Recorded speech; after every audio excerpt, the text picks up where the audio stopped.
folks, my name is Mark and this is Why I Hate the World, and today I want to take this video today to talk about a couple of recent bills that have been going through Congress, which are kind of important. And the first one that I want to speak about is actually SOPA, which is for people who don't know what that is, that's the Stop Online Piracy Act. And the big news is that the vote for that was delayed, which we thought it was going to be delayed until next year, but it turns out it's as of now, a vote's going to be taken on it on the 21st. So it was delayed, about a week. And for those of you who don't know what SOPA is, it's a law which was essentially written by the Motion Picture Association of America. And it was designed to give the FBI the ability to shut down websites that are found, if you file a complaint that they're hosting or linking to copyrighted material. Basically it's their attempt to shut down like torrent sites, things like the Pirate Bay, and also streaming sites like Mega Upload and Mega Video and that kind of thing. And there's a lot of streaming sites that are hosted outside of the United States that, people post movies to and shit like that. And that's basically what this is. I mean, think of it kind of like YouTube, the YouTube DCMA takedown notice, but like for the entire internet is essentially what it is. And the good news is that everyone and their mother kind of came out against this, and some really big companies were testifying against this, to Congress, like Google and Facebook and a lot of other really huge corporations actually. And and not only that, but I mean public pressure in general and was overwhelming, and that's what got this vote delayed.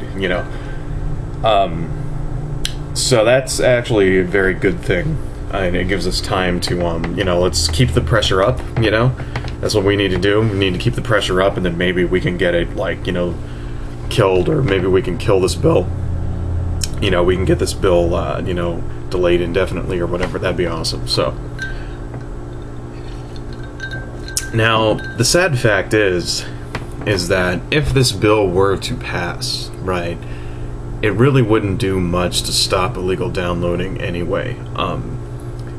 All of the sites which engage in such activity now have pretty much been moved outside of the United States, and so it wouldn't really affect them, right? But even if it did, right, this law, even if this law did somehow manage to limit access to all 350 million people in the United States, that doesn't stop the remaining 6.7 billion people on the on the earth from using these kinds of sites. You know what I mean? It's only one. It's only going to apply towards Americans, okay? And it's only going to stop Americans from doing it. Which is it's fucking pointless. I mean, the thing is, over the last decade, history has shown that movement towards movements like this to censor the internet or to restrict content only makes said content even more prolific on the internet. It only makes the problem the problem of illegal downloading bigger. I mean, if you remember back in the early 2000s, like 2001, 2002, or whatever, when Napster was the big thing, right? And and the feds shut down Napster, right? Remember that? And what happened? I mean, first off, we got because of that, people stopped using those file sharing networks like LimeWire and Napster and eMule and shit. People stopped using that stuff, and they moved to BitTorrent, which is decentralized, right? So and the MPAA tried to shut down BitTorrent too, and they couldn't because there's no company that runs BitTorrent, okay? And so what they tried to do instead, if you guys remember this, they spent a good 5 years or so just suing random people on the internet, and there were a lot of ridiculous horror stories about random random fucking people getting like sued. A 12-year-old girl gets sued for downloading a song. A 87-year-old grandmother gets sued because like her grandkids came over and did something on her computer and she has no idea what, and she gets slapped with like a $35,000 lawsuit. And it was like this attempt to just force people into not out of fear, like we're gonna crush you and all that shit, right? And after decades of like legal battles and thousands if not millions of dollars spent, downloading is more prolific than ever. Okay, it did absolutely nothing to stop it, and it's just fucking ridiculous. The thing is that it's the availability of copyrighted material on the internet is so widespread that you don't even have to use a file server. You don't even have to use something like BitTorrent anymore. Okay, you don't have to use software. All you have to do is just Google hard enough, and you'll find whatever you want. You'll find it either streaming, or you'll find somebody will put a link to it somewhere. But what are you going to do? Are you going to shut down every streaming video website like in the world? Okay, are you going to shut down like all the mega videos and the uploads and YouTubes and all? Are you going to shut down all of that shit? Because fucking they have the potential to host copyrighted content. What about sites like what is it, FileTube or Mega Upload, or another one is Putfile, or Imager, that kind of thing. Why stop there? Are you just going to shut down every single website where you're allowed to host something and share a file with somebody else? It's like, it's fucking impossible. It's not going to make, even if this, for some reason, even if this SOPA law got passed, it's not going to make a fucking bit of difference. It's not going to make a dent. Okay, the problem, because I don't think it's a fucking problem myself, but file sharing is already kind of like ingrained in the internet, and it's so huge that there's absolutely nothing they can do about it. It's so large and so many people like engage in it that they would have to arrest everybody. They would have to shut down everything, right? And it's ridiculous. It's absolutely fucking ridiculous. And all this law is going to do is just, all it's really going to do is allow the NDAA to go out and pick and choose who they want to shut down. And they'll shut down the big sites, but what's going to happen is that the big sites are just going to move underground. Okay, they're going to be hosted outside of the country, so you can't actually like shut them down. So they're going to steal their fucking domains or whatever, and they're just going to get a new domain. And even they probably just won't even have domains. They'll just have a fucking IP address or whatever, and you'll just put in the IP, 127. Blah blah blah blah, and you'll go and you'll fucking download your shit. There's nothing they can fucking do about it. It'll just move underground. People just start using things like private bulletin boards or websites. Like there's a site called What CD that is like invite only, where people go and they share music. And I've been trying to get a fucking invite to it. So if anybody has an invite to What CD, please let me know, because I really want to like go there. But there's stuff like that, and that's just what'll happen. And it's like, it can't be stopped, and it's just bullshit. This fucking website is just bullshit, and all it's really going to do is stifle, when somebody goes to set up their own competitor to YouTube or something like that. Because keep in mind, the big companies are going to be able to afford to pay for protection. Okay, they're going to basically be able to afford to pay off the MPAA and the RIAA and all these people, and they're going to be able to pay them and then not have these fucking notices, not have any complaints. But if I were to go out and start a website, I wouldn't be able to afford that. So anyway, that's something that we need to be calling our congressman about.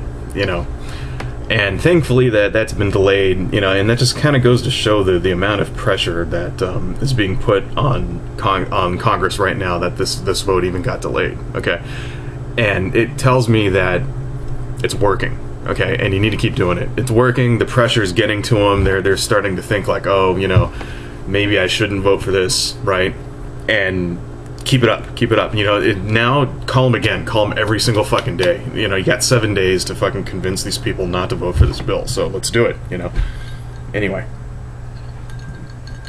the second thing I want to talk about is the indefinite detentions thing, which is happening nowadays, which is not so good. And once again, for people who haven't been keeping up with the story, it's a provision written by John McCain and Senator Levin, I think. I think it was Levin McCain. I could be wrong on that, but anyway, it's a provision written into the National Defense Authorization Act for 2012. And if you don't know what that is, it's basically every year they pass a military spending bill that says, we're going to spend this much money. Let's move this up a little bit. Okay, actually, probably cut that out. If you don't know what that is, it's a military spending bill, and every year they pass a bill that has the budget for the military for that year, right? And in this year's budget, right, there's this amendment which basically codifies existing law. It codifies existing powers which have been claimed by the executive branch in regards to indefinite detentions of terrorist suspects. That's essentially it. And it's getting a lot of press. I mean, especially it's getting a lot of attention on the internet. A lot of different websites are coming out against it because this was a complaint. It started with the ACLU. The ACLU did an article on it which basically said that this could apply towards American citizens, And so a lot of civil rights groups and the libertarians and everybody else, they're all kind of up in arms about it. And, now, whenever I see people get hyped up over something like this, your gut reaction is to kind of read it and join the crowd. I mean, I'm not saying that I'm above the effects of a herd crowd kind of mentality. You know what I mean? Like, I'm not above that. I mean, everybody, you want to jump on the bandwagon or whatever that is, right? But it's always a good idea to look whenever you see people talking about something like this, to take a step back and to try to find out exactly what is going on, exactly what everybody's talking about, right? And I find that after I do that, I'm not as scared of this bill as a lot of people are, because I don't think it's as dangerous as everybody says, right? So anyway, the two provisions that there's a good article on Politico that goes over it, that's called 3 Myths About the Indefinite Detentions Bill or something like that. I don't know. I'll put a link to it. Where they basically go through and they explain it point by point, where what it is that this is taking powers that the president, it started with, George W. Bush. Let's not forget who started this shit. That George W. Bush and continuing with Barack Obama have extrapolated from the Authorization to Use Military Force Act, which was an act that was an act that was passed after the 9/11 terrorist attacks. Shortly after the 9/11 terrorist attacks, it was an act which was passed that allowed the president, who was Bush at that time, to go and fight Al Qaeda, right? And what this spending bill this year is, it's basically taking powers which have been extrapolated from that and actually listing them out, right? And that's where the indefinite detention of of military detainees comes from. Now, there are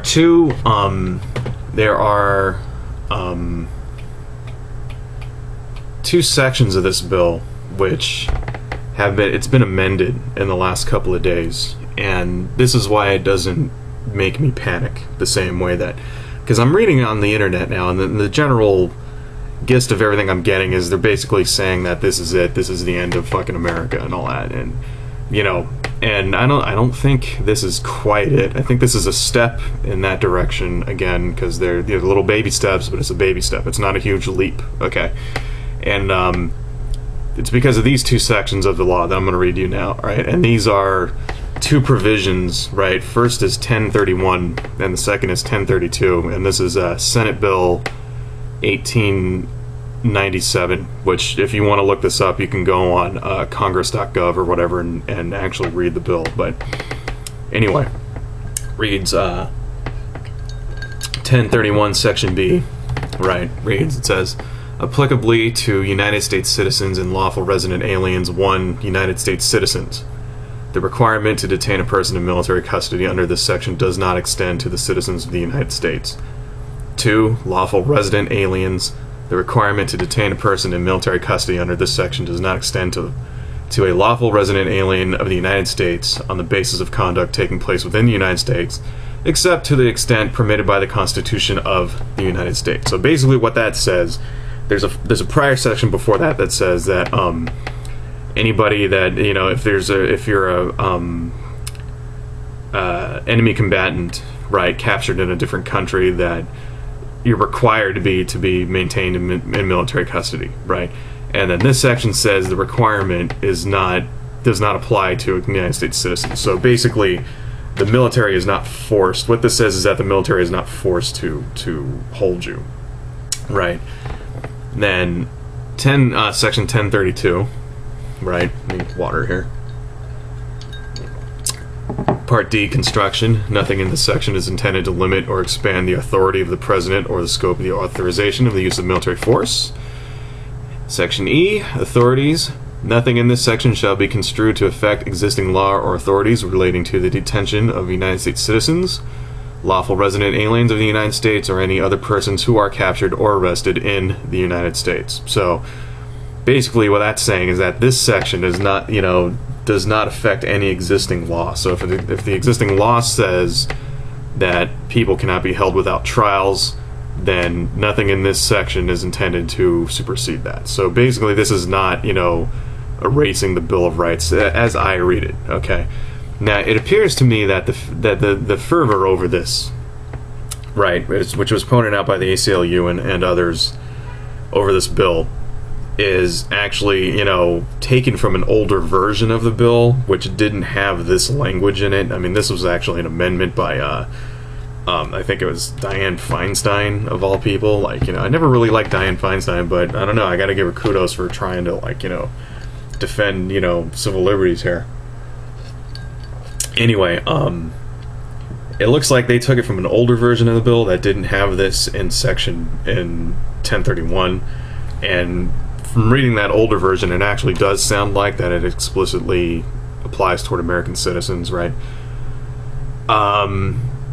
But, you know, from what can I see is that it's essentially codifying powers which the executive branch has claimed since then. You know, the ability to detain people, right, and without trials, and give them military tribunals, and you know, and so on, and even, you know, the murder of an American citizen.